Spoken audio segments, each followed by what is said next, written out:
So, I was gonna stream like nearly a week ago, and then I had a really bad headache, and I kind of felt sick, so I didn't. And then I was gonna stream over the weekend, but then I just made I just didn't. I made music instead. And then I realized that today is still the weekend, because it's a long weekend, so go fuck yourself. It's still a weekend stream, baby. That means it's time to drink, even if you got work tomorrow. That's right. Drink irresponsibly tonight. No, don't do that. But I got a song for you here. Enjoy the intro music, because this might be the last time you get to hear it for a little while. Until I release whatever full version it is. This is tentatively finished, and I don't have a name for it.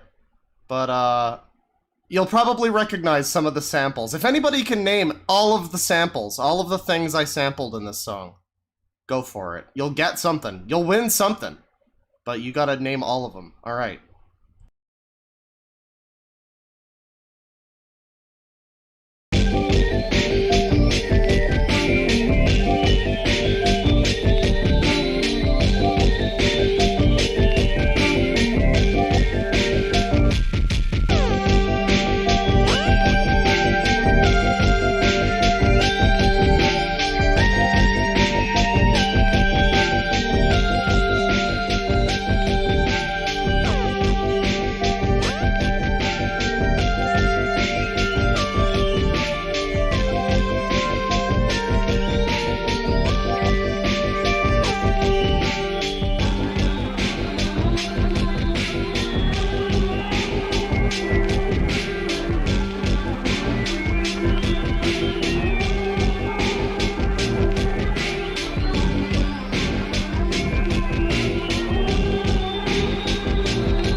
That's right, baby. Penis music. You know, I said the stream title is Weird Music.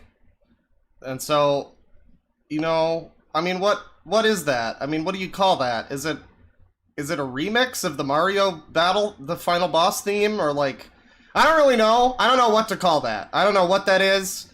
Because, like, most of the song isn't a remix, but then, like, 1/3 of the song is basically just the Mario final boss theme. But, you know, I like it. I'm enjoying it. It's fitting the bill of prog trip hop. Pog hop. That's what we're doing. But yeah, we're looking at some weird music today. Oh, hang on. Sorry, I was invisible. I was dead. We're looking at some weird music today. Now, I want to address a few days ago when I was going to stream, I had picked out a different thumbnail. It was going to be kind of basically the same stream. I was going to look at some Sonic people as well. But I picked a thumbnail that had Ken Pender's art. And people were under the false pretenses that this was going to be a Ken Penders related stream. It was never going to be that. So the mythical, fabled, lost stream that I didn't do, that people 10 years from now... Did you ever see the one stream about Ken Penders? Very few people ever saw it. I was there. Well, it never happened. I'm here to dispel the rumors. And it was never going to happen. It might happen. I mean...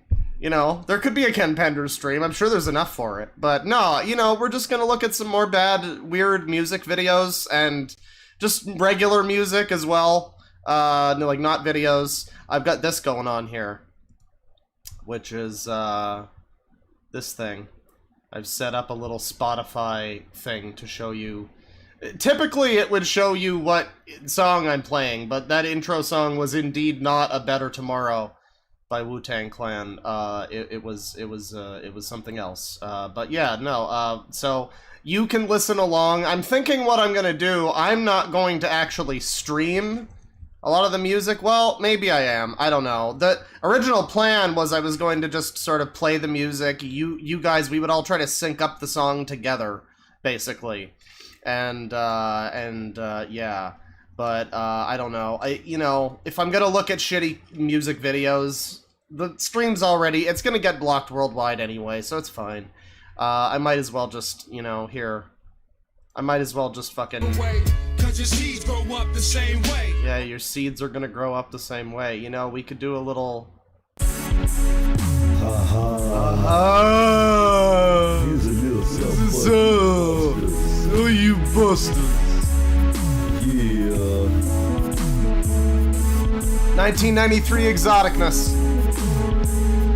What's up with that? You cowards don't even smoke crack. What's up with that? Yo cowards. What up, Cleveland? Smoke crack. You know, so I mean, hey to you. Well, the instrumental's not too bad on this, actually. There was a new Anthony Fantano Let's Argue video where someone pointed out that the first few Viper albums are apparently kinda okay. And I mean, I don't know. That's the famous song, obviously. That's the famous Viper song. But if you don't... I don't know. If that's the famous one... You know, sometimes the hit single is shit, right? So maybe that's why that sounds like that. Maybe all the rest of these are great. Maybe song number 11, no. You acting like a bitch-ass friendly person. Yeah, you know, maybe that's a good song. Here we go. Here we go. Acting ho. Oh, no. Here we go. Another fool. Acting ho. Oh, no. Here we go. Another fool. Oh my god. Acting ho. This is real vibin' music, you know? I mean, I wonder if anybody's ever fucked to this. Probably Viper, I mean, honestly. But yeah, I mean, I guess the feature presentation is going to be a different thing, though. And I don't know, because I was going to listen to the whole thing for my Patreon, the whole shitty album that we're going to be getting into. So I don't know if I'm going to do the entire thing today. The original, I was gonna stream it, and I've been kind of flip-flopping on that. I wanted to do it, but I think maybe I'll just do 1 or 2 songs from that infamous album. And if you want to hear my reaction to the full thing, in fact, I might even have my camera ready for that. I might make sure that you can see my face as I pound back the jack to get through it. But you know, go to the Patreon for that whenever that happens. But for now, just a few songs are really all you need. And so we're gonna, you know, baby just go for it. So I don't know how many of you are familiar with the music of Corey Feldman, but he's an actor. He was a child actor from like the Goonies or something, I guess. He was in 80s movies and stuff. He was an 80s child actor. And then, you know, decades later, Michael Jackson happened, and he decided he wanted a piece of that action. And so we have this, which is former child actor here. And you really gotta see some of this. I mean, you really gotta, hang on. Let me just, hang on. Well, I mean, firstly, you know.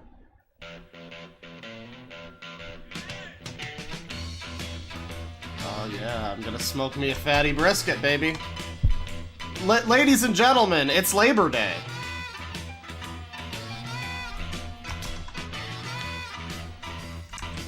Hey, welcome to the program. What's cooking? That's right, the only show on Staten Island that answers the most serious question ever. What's cooking? What's cooking? That's right. Now, my name is Jeff. My name is Sam. That's right, Jeff and Sam here. Now, we're in the back lot of the studios here today. You know, I can't believe it's been 40 years since the famous Labor Day tragedy. You know, this video stands as a testament to all of those dead people, all the dead animals. You know, I mean, the people who died, you know, that was a whole thing, but the animals, they really didn't deserve it. That's right. We're, you know, like an industrial setting, and we're trying to get some food, and we're going to give you some tips. That's and right. then we're going to receive some tips about Labor Day. Labor Day. Hello. Oh God, this is a good. Wow, this is 11 years now. Shit. I mean, I guess it's not, because this is clearly says it's 9/1/11, so it's actually. I don't know, is Labor Day one of those fluctuating holidays? Could it have been September 1st, maybe? I don't know. But yeah, Labor Day. You know. Wait, where's the part? Yeah, right here. Damn, fucking cooking around. All right. So, call again. What a cooker. What a cooker that guy was. What a I'll tell cooker. you what, there's a lot of good people on Staten Island, but they're not calling tonight. No. None of the homies in Shaolin are calling tonight, you know? So it is Labor Day, you know. It's a statutory island holiday. I don't know why I said that, but it's Labor Day, and you know, it's my labor to bring you terrible stuff, terrible music, and terrible things in general. But now, hang on a second here. Let me display capture here. There you go. Now, so, this is Corey Feldman's former child actor. This is not the album, right? But this is certainly an album. And this is from 2002. This is his last attempt to be famous. After his first time being famous. Which, from what I understand, he was, like, victimized a bunch. It was a whole Hollywood, you know, Harvey Weinstein type thing, but, you know, that being said, sadly, whatever trauma he went through did not seem to go into his music. Let's listen to his cover of Imagine by John Lennon. Oh God, you're not ready for it. You're not ready for it. You're just not ready for it. Oh, the hi-hats.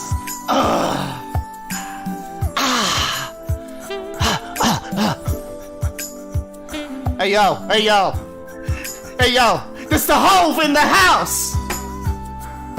One time, it's your boy. Take a picture of this. Imagine there's no hell.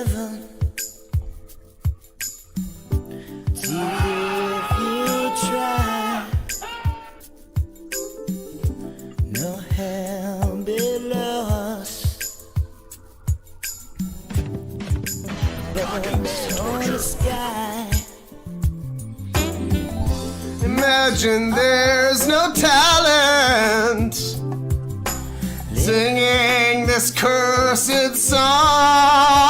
Oh God, no! You know, oh yeah, you know,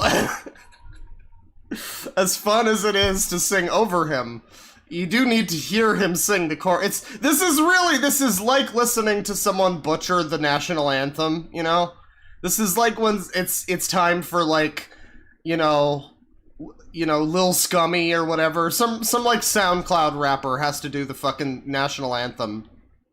And they just go full like auto-tune on it.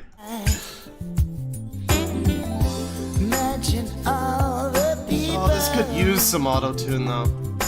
Living for today. He didn't even do the ha ha. He didn't even do that, but he does do this part. Oh yeah. It's like he's coming into the mic. It's like I'm coming at the gym. Yeah. Oh, the sax. Imagine there's no country. It isn't hard to do. Okay, alright. I'm sure the rest of this is terrible, but you're right, chat member. There is a cover of Jingle Bell Rock here. Who puts Jingle Bell Rock on like an album? You know, like, cause it's not a cover album, right? I mean, there's like 2 or 3 covers, maybe. Like, there's that one, maybe there's another one I don't recognize here that's a cover, but it's like mostly original stuff. So why is there like one cover that's Imagine, which is like, alright, that's a song you cover, right? But then there's just Jingle Bell Rock. When did this come out? July! This motherfucker put Jingle Bell Rock on an album in July. It was released in 2002, July 16th. Crazy Bastard Records. Well, you know, I don't know. I don't know. That's interesting. But yeah, Jingle Bell Rock. Let's listen.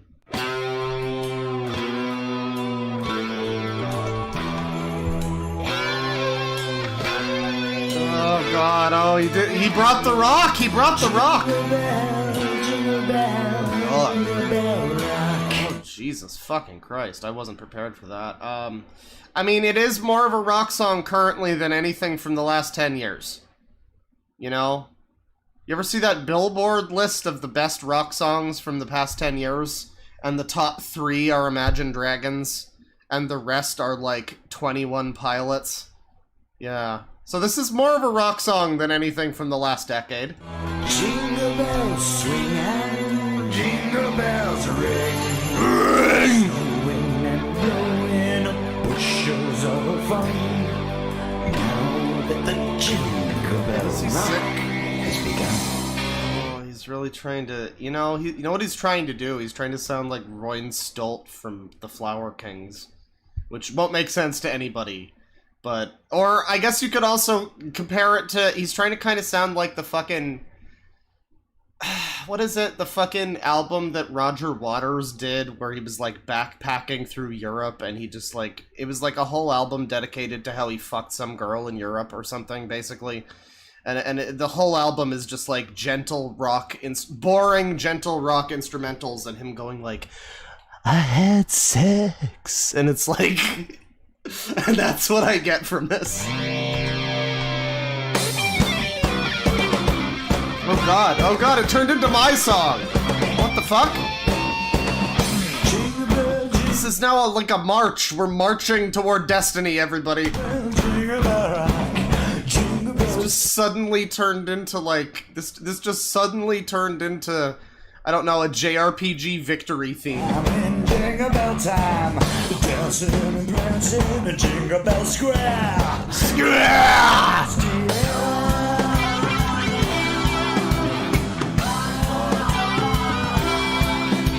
You know, it's like, as I make more music, it's good to always look at bad music, because you gotta remember, like, okay, don't pan the guitar that hard. You know, maybe with like a synth or like a background thing, but don't, you know, it sounds weird if you pan the guitar, and, you know, that's just like a really bad effect. It's like a really cheap effect. I don't know. They're just like whoa, whoa, left and right guitar. It's not good. I need to know more about this album though, because who's responsible for this, right? Because I mean, it's Corey Feldman. It's Corey Feldman singing, and you know, maybe he like made some of the music or something, but who like actually made it? Like who made the music, you know? I guess all tracks composed by... Oh my god. Oh my god. Okay, hang on a second. This is groundbreaking information, alright? Groundbreaking information. So, I'm looking at Wikipedia. And first of all, it says that all tracks composed by Corey Feldman, except where noted. We got 3 covers. Well, 4. We got Rick Springfield song. Well, no. Former child actor, the title track was co-written by Rick Springfield. Rich Evans was on this album. Then I'm Flying Away is by the Dead Milkmen. I've never heard of. Then there's Jingle Bell Rock, and then Imagine. Which was only available on the first 2,000 copies, so that was a real, you know, that was a real incentive right there. But what's really notable here is that according to Wikipedia, which is to say, according to whatever article this is on Wikipedia, this is apparently this is apparently a progressive rock record. This is my wheelhouse. For those of you who don't know, before I decided to appropriate black culture and get into hip hop, I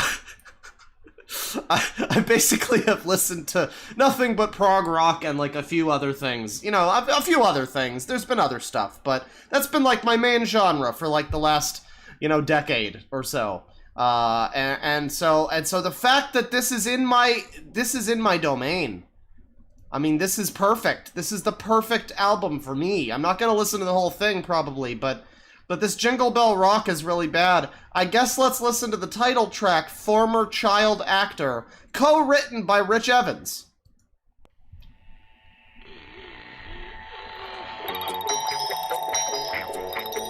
We're funky. We're funky. Dream Theater New Millennium?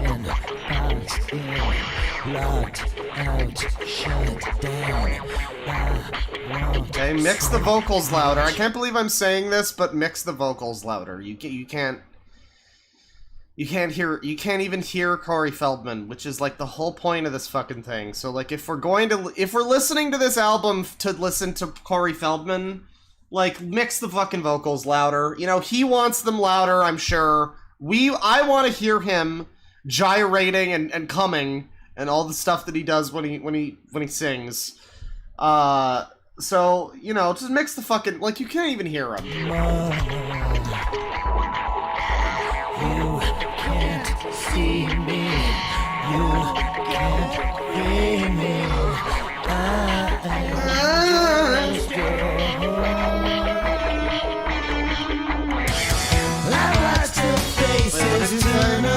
What was the line there? Okay.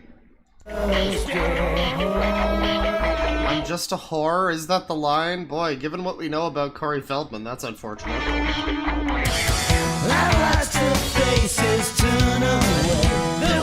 I asked the faces tuna.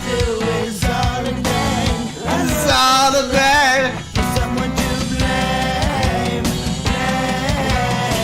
Oh god, he's got the fucking vocal. He's got that thing that they did in every Anarchy Club song. Okay, deep cut reference here. All right, deep tight flow, but like when anybody who knows Anarchy Club, you know, like fuck, what is the song? Guilty, Come Drink With Me. Like that's a perfect example. But they did this. The singer did this in like every song.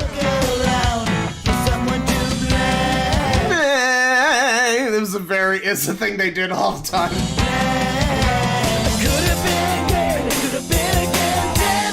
Oh god. are two Corys inside of you. One is Corey Haim, the other is Corey Feldman. You are a retard. Yeah, I mean, I don't know, this mixing is really shit, you know? I'm not good at mixing, necessarily. I'm sure the mixing in the song I played for you earlier could probably have been better, but I think I'm getting better than I ever used to be. And so I have a bit of an ear for things that just don't sound quite right. The general rule of thumb when you're mixing a song, at least as far as I can tell, at least what I'm going with to guide me, is try to make sure you can, like, clearly hear all of the instruments, like, all of the things that are happening. Make sure that you can, like, identify them all at once, you know? And, like, this...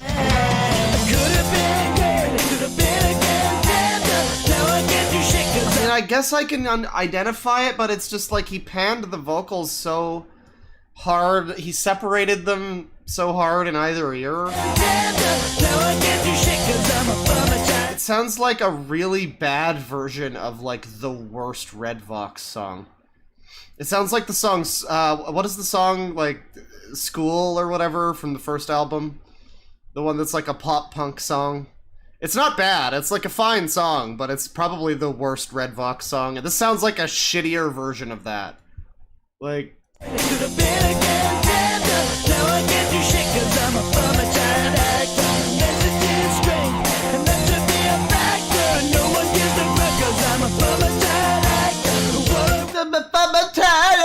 You can't hear him, and the guitar is too loud, and it's just mixed really shitty. It's kind of generic, but it's like not the worst thing ever. So, you know, let's listen to the worst thing ever instead. We actually have a fun surprise here. Actually, there is a new cool thing that I just can't wait to show you. Which, oh my fucking god, the title of this. I've not heard anything from it, but so this is the, you know, the album, right? This is the album.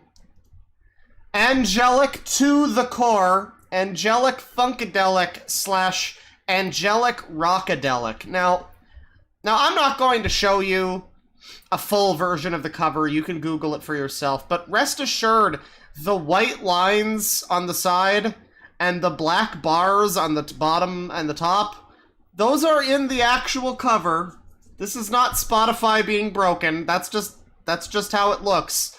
And it's really good because a lot of the time I've noticed, you know, I've been researching more in the way of, like, shitty music, you know, and, like, terror, cause that's like a whole horizon of content for us. I mean, we look at garbage all the time, but garbage music, I mean, I love music, you know, like, I have so much to bring to that conversation, right?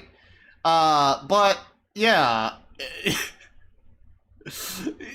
The thing that I've learned recently about shitty music is that a lot of them, they tend to have, like, decent, you know, a shitty album will have, like, a somewhat okay cover or whatever, you know, like, for instance, oh god, what is it? What is it fucking called? It's, is it Namir or something? Yeah, it's this guy.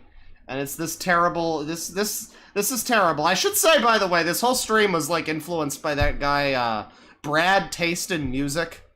I had never heard of him before, like 5 days ago.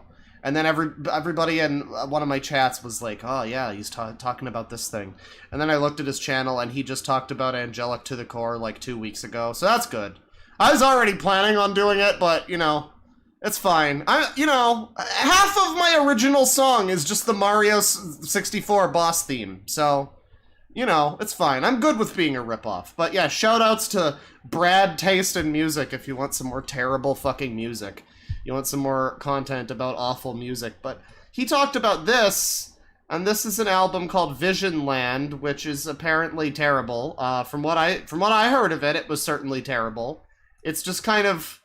I don't know, your average terrible, like, yeah, you know, auto-tune.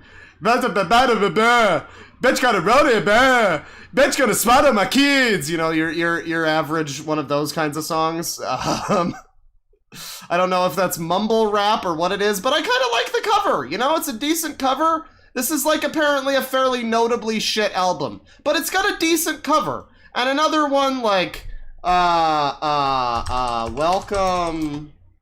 to the Madhouse. Yeah, so people hate this cover. I don't hate it too much. It's a little scummy. It's a little ugly. The album is terrible. This is a fucking terrible album. Holy shit. But the album cover is like, I don't know, it's kind of colorful and like weird. I don't know. It's interesting. It's interesting, you know? It's more interesting. This cover is like 100 times more interesting than any of these songs. But, you know, like I say, a lot of the time, terrible music will have a decent cover, and it's like a lie, you know? It draws you in. It's a lie. But then, you know, you get an angelic to the core where you just have this going on. And I mean, you know, hang on. Because I think I do have to actually share this full thing with you. Because, like, now this is the edit. This is the version, oh fuck, where is it? Okay. Well, this is the version that I'm using as the thumbnail. But, you know, you'll get a better idea of it. You can see the terrible fucking... You can see the bars, the lines, you can see all of that. But what you can't see... Hold the fort. Hold the fort. What you cannot see... Oh god. Well, let me see here. What do we got? Oh my god. Fucking hell, where is this fucking thing? Okay. So, chat. Okay, and now my mouse is double clicking. Oh, it's good. We got the real good issues. We got the cool tech issues. All right, so this is the album cover, right? Look at this fucking thing. So you saw the lines and stuff, right? But like you saw the shitty, like, black bars and everything. But look at the actual art. You know? You've got this, like, weird airbrushed... I guess it's supposed to be fire or lava. And also smoke. There's, like, the lost smoke monster. And then there's, like, these Halloween, like, titty angels. Like... dragging him out of hell, and he's in like leather. You can't see his face because, you know, the bear is in the way, but he looks like Onision. And I mean, I have just a fucking great thing to show you if you want to see his face though, but we'll get to that. That'll be like next. $5 from Inky S. Have you been watching Brad Taste in Music recently? Again, I just like recently found him. Like I didn't know he existed, and then my chat or one of my Discords was like, oh yeah, he's great. And I'm like, who is this guy? Is he like an alternative to Fantano? And they were like, he's better than Fantano. And I don't know. I mean, I like him. I think he's pretty cool. But yeah, you know, like I say, I'm okay with being a ripoff as long as I direct you over to him and I say, you know, I say, hey, there is evidence of me saying before that I was gonna look at one of the worst albums ever, like probably before he. Listen, all I'm saying is that I might be a bit of a ripoff, but I'm not a complete ripoff, alright? That's all I'm saying. I'm just covering my bases. But anyways. So, yeah, that's a terrible album cover. Let's listen to some of this fucking album, right? And I mean, which one do we pick? Which one do we pick, really? Go for it? I guess we go for... No, because that's... No. Okay, we gotta... well, that's the best song. We can't pick that. Well, all right. You know what? We listened to that shitty Imagine cover. Let's listen to his shitty Working Class Hero cover. This is the last song on this album, everybody, and it's pretty good. It's pretty good. From the moment you... Oh, okay. All right now. That's awful. But if you aren't aware, this is another John Lennon song. This is a better song than Imagine. It's a little bit like, you know, edgy and immature, but you know, it's a vibe. He's got it's good when he does it. It's one of those songs where like it's cool when John Lennon sings it, but I don't think anybody can make this okay. Let's listen. From the moment you're born, they make you feel small.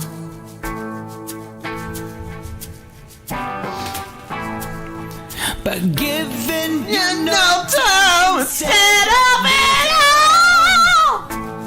Oh my god. Till the pain is so big you feel nothing at all. Okay, alright, you know, I take it back. They mixed his voice way the fuck too loud in this one. The last album, you, like, could barely hear him. You could barely fucking hear him in this one. Like...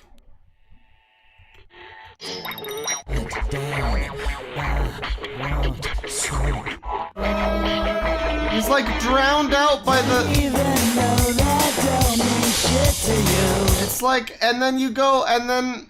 From the moment you Oh my god, and the bass is, oh, it's clipping too. It's like you can tell this is slamming against zero. 1 minute in.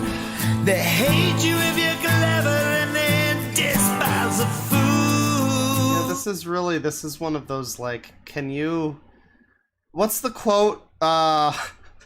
Someone actually left this as a quote on... I forget what it was. It was one of the Brad guy's videos. I forget what it was, but it was a quote that went... It was the one from Jurassic Park that's like... they spent so much time worrying if they could, they didn't stop to think if they should. Like, you know, Corey, your voice is not the worst thing, you know? You can technically, I guess maybe technically sing this song. But should you, though? I mean, because...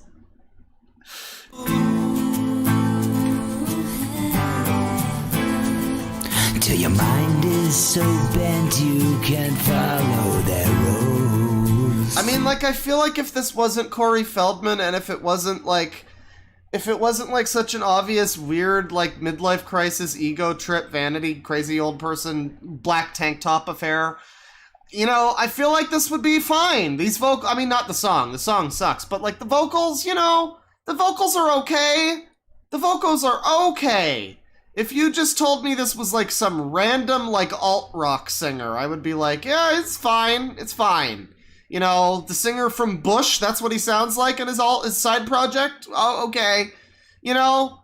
But because it's Corey Feldman, there's something about it that's just, like, unlistenable. And the fact that it's a real song, like, it's one thing when he does his own thing on his own shitty songs, which we'll get to.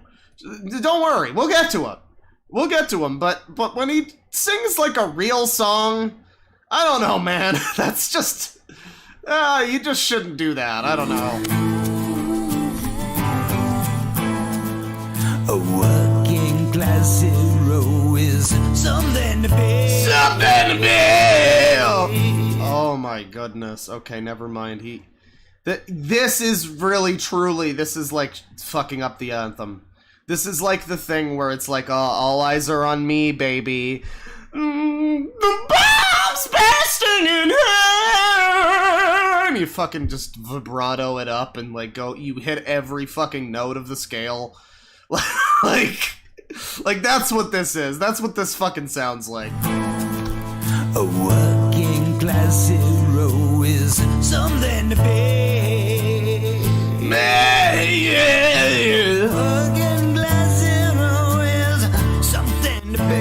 It's worth noting that it doesn't sound like he's saying class, it sounds like he's saying glass. A working glass hero. I mean, maybe that's just me. Zero is something to be. A working glass hero. Yeah, straight up, that's a G. That is a G. That is working glass hero. Is something to be.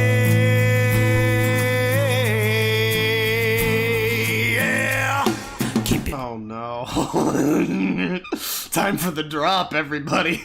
Now, dig on this. Real trap shit. With religion, sex and TV.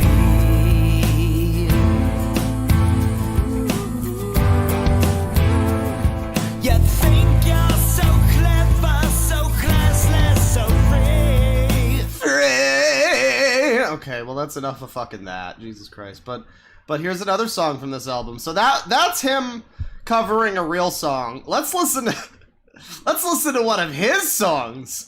This is not necessarily a super popular one from this album, but this is one that I like, and I feel like you need to hear it. This is called Lickety Splickety. What's up, Corey? What's up? I guess I should also say, shout-outs as well to, you know, I mean, it almost goes without saying, but shout-outs as well to Anthony Fantano, of course, who, if you don't know, like 6 years ago at this point, Jesus Christ, it's been a long time, he made an album, he made a video calling this the worst album of 2016. He played it, like, clips of a bunch of the songs, and it's not even, like, it's a great video, and I really like it. I really like his commentary, but the way that he plays the songs, he plays them through, like, a shitty laptop speaker, and, like, plays them on his laptop and then records that, like, on the microphone, and, it doesn't fully demonstrate the magnitude of how bad some of these are, because, I mean, some of the songs, you watch that video and it's like, well, you know, this is just like kind of a generic, you know, rock song or whatever. It's nothing too terrible. But then you listen to it when it's like properly, like with your headphones on, and, you know, I don't know. I don't know. But there is a song on this album with Fred Durst, so I know that much. Anyways. I got corrupt. Yeah, man, you know, I hate when people say they gonna do something that they don't do. I hate it too, because it's just a lot of lying. See, they need to play this game. And do a lickety-splickety. Do a lickety-splickety. So there's just like 15 different sounds happening at any given time. Also, I know, Chad. I understand. Fantano can't get through a video without, like, virtue signaling. I understand. It gets annoying, but, you know, if you ignore that, it's, you know, he makes some good videos. Also, he likes hyperpop and thinks that that's the sound of the 2020s or something. And also, he thinks Opeth is terrible. So, I mean, you know, I don't necessarily take his word for gospel, but he's got some cool videos. Anyways, lickety-splickety here.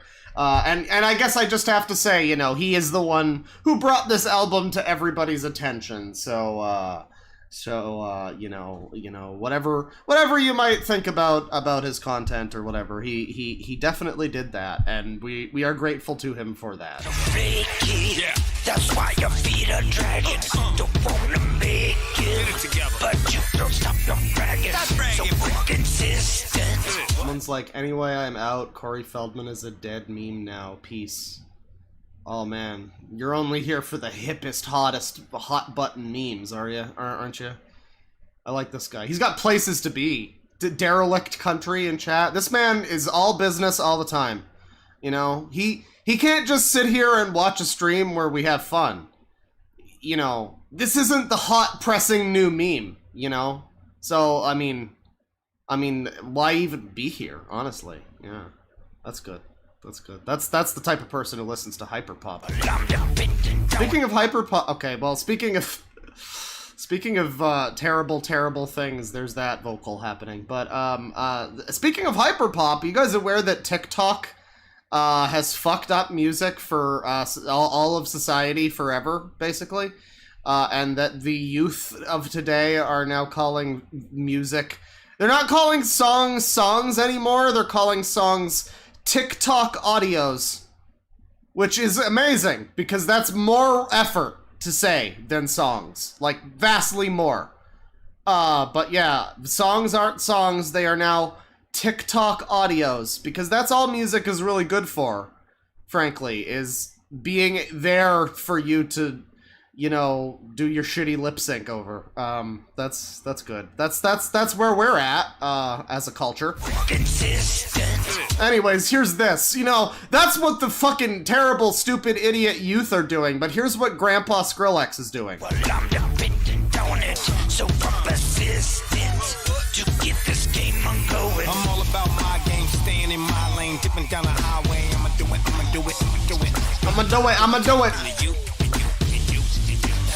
it my way. I'ma say what I mean. I'ma mean what I say. Dipping in the 6 tray monetary. Oh God, why are there just so many noises? Like, does there need to be this many noises? There's just like, I mean, you hear that, right? It's like every fucking band of the Equalizer is being fucking pushed right now. There's weird fucking high-end, like, white noise happening. My way, I'ma say what I mean what I say, dipping in the I guess these train. are like really terrible filter sweeps or something. It just sounds like someone like going through a fucking garbage bag. Accolades, just don't tell me anything. I'm going and I came, and I've been around the world. I've seen it every day. Oh my fucking god. No one tells the truth.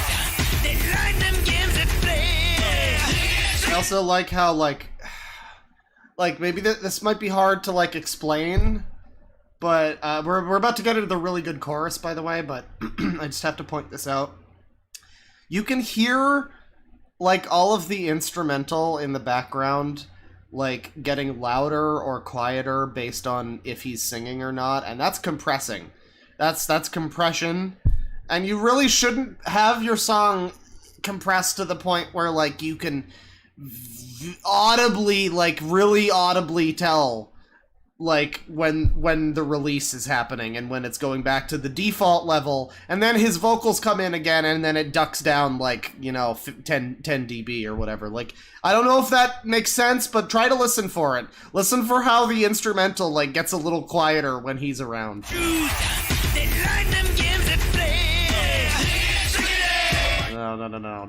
No, hang on. Yeah, like, you can kind of hear it, like, that filter sweep. It's, like, a certain volume, and then it just, like, ducks down, like, a little bit, and it shouldn't sound like that. It should not sound like that.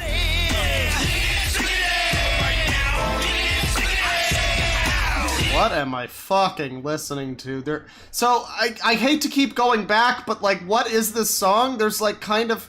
Like, I didn't realize we got into the actual song yet. I mean, there was the fucking corrupt part. Yeah, I guess this is, like, a verse. Alright. This just has the feeling of, like, an intro. Like, the song hasn't even actually begun yet.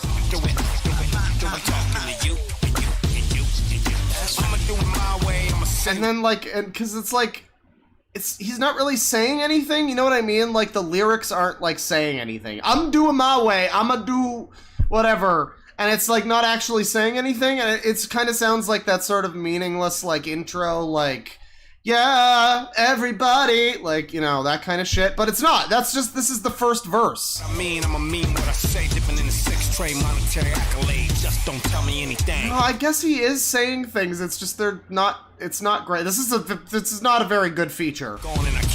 But this is also probably the best part of this song, too. Because then he comes back!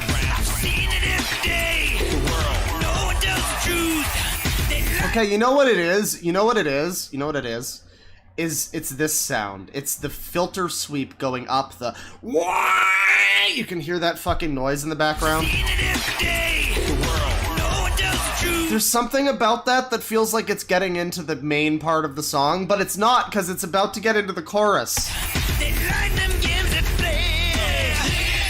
That is the worst transition to a chorus I have ever heard.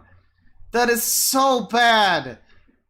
That doesn't sound like a the verse didn't sound like a verse. The chorus doesn't sound like a chorus. And whatever you did to connect the two didn't sound like anything. But then, you know, and again, I hate to keep pausing and going back, but then you get to the chorus, right?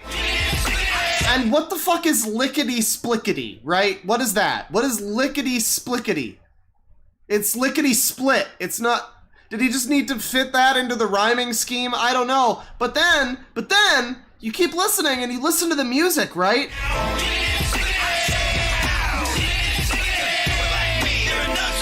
What is that? Wow! What is that? What is that synth hit? That is awful! Wow! That is like a default FL Studio preset. That is so bad! Oh god! Oh, wow! It's like not even mixed in. It sounds like it's completely separate from the song.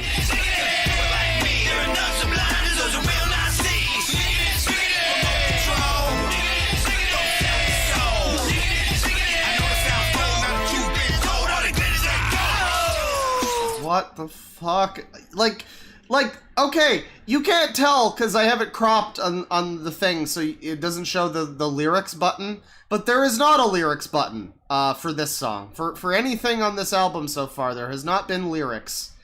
And like, what? You know, how do you tell what the lyrics are?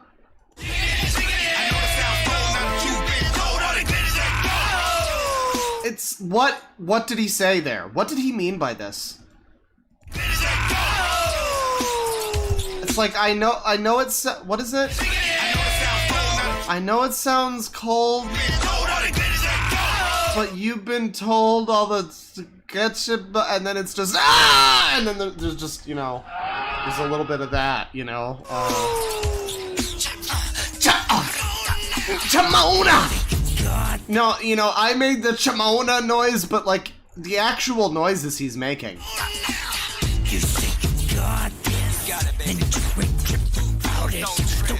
Oh, I didn't realize he was back to singing again. Yeah, hang on. No. Where is it? Where is it? It's the part where he's making the... Yeah, no, this...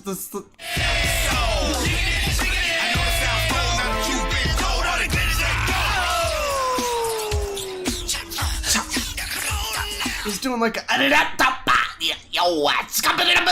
He's fucking scatting. What is this? You can't do this. You just can't. You think it's God, oh, the tiny voice of the feature. I didn't even notice him first. Like when I was first going through that, I didn't even notice the little tiny voice of Corrupt in the background. But you can hear him like, it's like a call and response thing where Corey Feldman's like, got this. And then he's like, yeah, you got this. But he's like the smallest voice ever. Don't trip. That's like impossible to hear.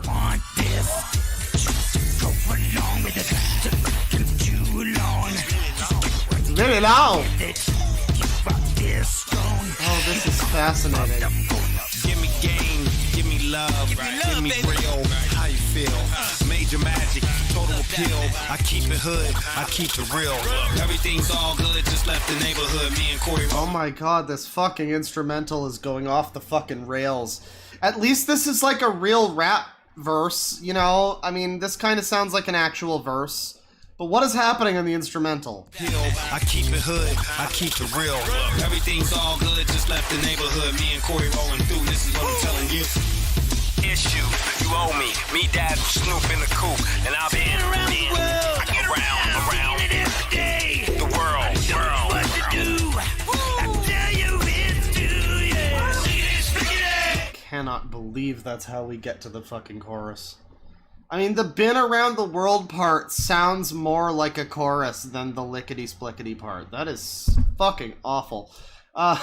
So now I have to share with you. So that, you know, that song has an energy about it. It's like very upbeat, you know. There's a lot of filter sweeps. There's a rap verse. But this album's got range, baby. This is a varied album. This is like whatever I would make. As a matter of fact, I was watching the Fantano video about this album like 2 weeks ago, 3 weeks ago, whatever.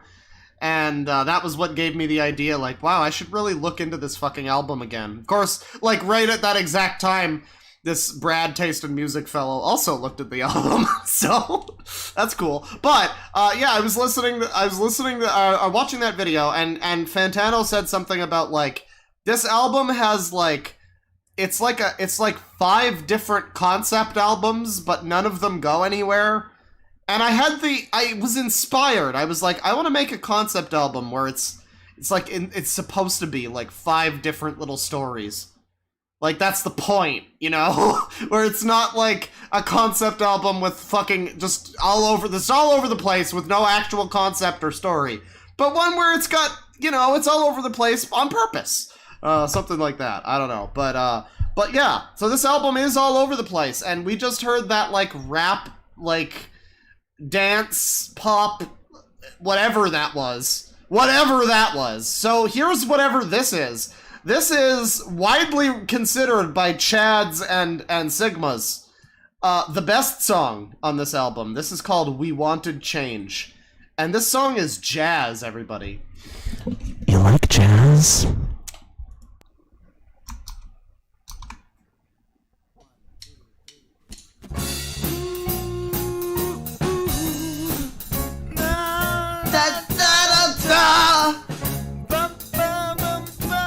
Oh my god. I said before, like, God, you are scatting. You can't do that. And I didn't have the self-awareness at the time to, like, remember that there's this song where, I mean, I just, so here's the thing, right? Like, you can tell I've been watching, like, Fantano, this Brad fella. I started watching these guys, Hive Mind. They're kind of cool. They're a little bit normie, but, you know, that's fine sometimes. You need a little bit of normie in your life to balance out all of the progressive rock space opera concept album series. The 8-album long storyline of space opera. So I've been watching a lot of that, and I've been noting things about, like, because I watch a lot of, like, movie reviews and game reviews, Red Letter Media and people like that. And so as I watch more music reviews, I notice that things are different with music. And I notice that there is, like, different standards. Where it's like, if you make a game and it doesn't do anything new, but it's like a really good, game. Whatever it's trying to do, it does it really well. Then people will love it and it'll get, like, Game of the Year shit. And there might be some people going like, well, it doesn't reinvent the wheel, but it's really pushing forward the tested, tried and true. Not the same with music. If your album is not, like, pushing the envelope and doing something that's, like, forward thinking or something, then I guess your album is, like, not even worth, like, talking about. Like, I started to realize, like, most of the music I listen to, outside of, like, Wu-Tang and, I don't know, whatever other occasionally, like, popular things, but a lot of the less popular stuff, it's like, why is this less popular? I guess because it's just, like, a kind of, like, X album, whatever album. It's just, like, kind of a standard, like, prog album or whatever genre, and it's like, this is not hyper pop. This is not changing the genre. So it's like, and another thing that people say, and Fantano says a lot in music reviews that are like, this sound, like, oh, this artist went for a sound that is dead. Or like, this sound is, like, old, people don't do this kind of thing anymore. And I, as, like, somebody who, maybe it's just, like, foreign to me, I'm just like, well, we're not allowed to make this kind of music anymore? We're not, and I'm over here like, well, I don't want to make hip-hop that sounds like the modern stuff. I want to make, but, and so it's like it's like there's a part of me that's like, well, maybe if you want to have, whatever thing in your song and it's like, a ragtime part or whatever, maybe that's fine if you do it well. But this album proves that there are some things that are dead for a reason. For instance, there is a reason why we don't frequently hear songs on the radio these days that are not comedy songs that have scatting, because this is just awful. This is the cringiest fucking shit. This is a sound that's dead. I mean, like, I'm sure the scatting era is fine. If you like that, that's cool. There's probably an aesthetic about those albums and, like, that kind of specific recording sound and shit like that. And I don't know, maybe those people were also just a lot better at scatting than whatever he's doing here. They probably were. I mean, I'm assuming Scatman Carruthers or whatever would not be, like, famous. People would not know this as a genre if it's always sounded like this.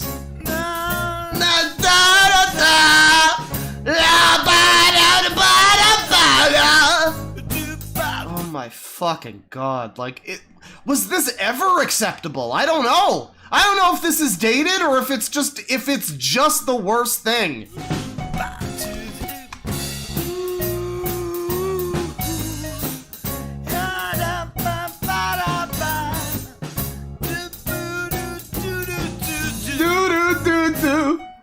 Yeah, I agree. Doo-doo. Late September leaves are turning. Not too long. Then the actual singing starts, right? And it gets all like, it's all like it's all fucking like crooner. Like, oh god, I'm crooning! That's what this album is. But also the mix is terrible. I mean, this is a song that's got like 3 instruments playing right now. I mean, we've got like maybe a piano that can barely be heard. There's what sounds like a double bass. Not too long before actually, no, that's probably just a bass guitar meant to sound like a double bass. But yet it's like still, there's like a drum, a piano, a bass, and a singer, and yet you can't mix that. You can't mix 4 things. I mean, that's not that hard. Not too long before they're blown away.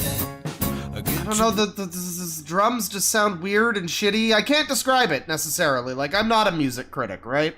I don't have all the fancy fucking words to be like, oh, they're flamming on the 2 or whatever. Like, I don't know, but I just know that there's good music, and then there's this like dusty ass fucking drum line that's happening that has no like effect. It's just so dry. I want to spray this fucking drum line with Febreze. Through the parking, I breathe in the winds of change. Okay, chat. Chat, if you've got booze, you're gonna want to get your booze ready. All right, y'all, get your 40s. You know, because this is the height. I mean, this is just the height. This is the chorus is about to happen on this song. And, you know, I'm sorry. I really shouldn't have even interrupted it. You needed to be prepared for it. You needed to know that it was coming. But you need to hear the whole lead up to it, too. It's a whole thing. It's a whole package, you know? I get to walking through the parking. I breathe in the winds of change. Early morning. Oh wait! Oh, it's this. Oh, okay. It's coming up. It's coming up. It's coming up. You're gonna know it when it happens. Don't worry. You're gonna know it when it fucking happens. A simple life not too far away. God, that piano is mixed so poorly. You cannot. Like, you can tell that the pianist is playing something, but you cannot hear whatever that is behind Corey's vocals and the drums, and it's like right in the middle. Nothing is panned to the side or whatever. Back when we were all you can tell that there are other notes being played on that piano, but they are buried under the waveforms. And we knew well, here it is. Yo! We were together. We wanted change. We said forever. We were one and we were the same. One more time! We were together. We wanted change. We said forever.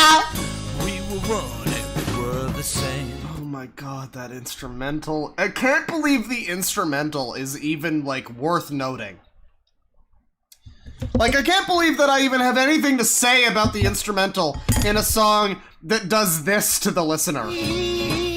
You know, like... Nobody deserves that, you know? Nobody's going along, and they're listening to this song. Far away.